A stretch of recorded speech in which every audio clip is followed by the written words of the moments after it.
नाजरीन, आज की कहानी हकीकत में मबनी कहानी है जो मेरे दोस्त के दादा जान के साथ पेश आई। ये हकीकत पे मबनी कहानी है।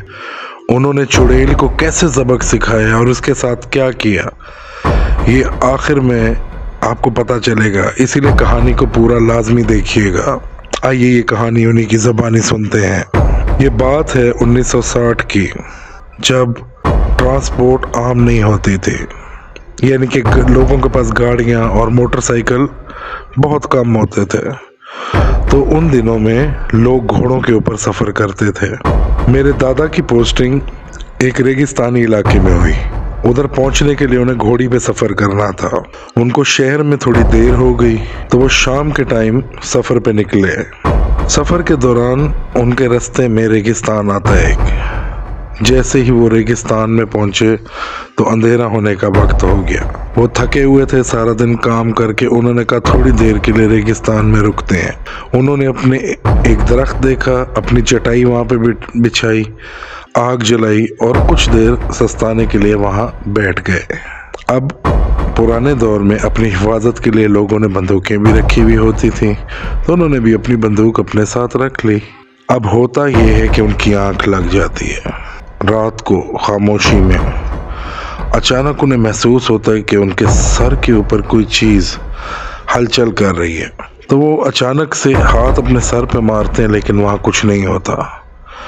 वो ऊपर दरख्त की तरफ देखते हैं तो कोई हिलजुल नहीं होती।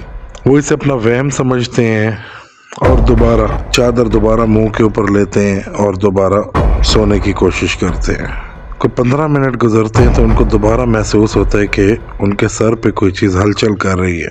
इस बार वो हाथ मारते हैं लेकिन कुछ नहीं होता फिर। लेकिन इस बार उनको ये यकीन हो जाता है कि कोई चीज़ उनके साथ पंगा कर रही है।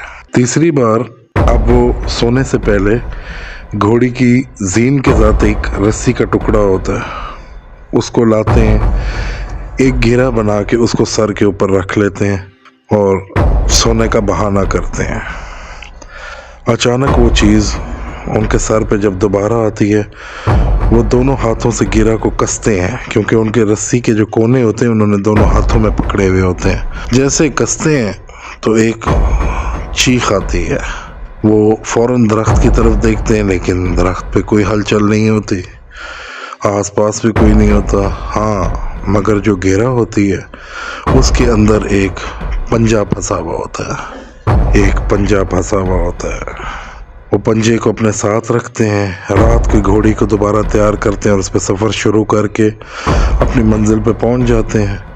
सुबह वो पंजा देखते हैं, लोगों को दिखाते हैं, लेकिन ना ही वो पंजा किसी परिंदे का लगता है, ना ही किसी जानवर का पंजा है। वहाँ पे होता भी कोई नहीं है। अल्लाह जाने वो किस चीज़ का पंजा होता है। खैर, वो किसी आलिम के पास जाते हैं। आलिम उनको मशवरा देता है कि आप इस पंजे को जाके पानी में फेंक दें। वो उसको जाके पानी में फेंक देते हैं। तो आज तक ये बात पता नहीं चल सकी कि वो पंजा किस चीज़ का था।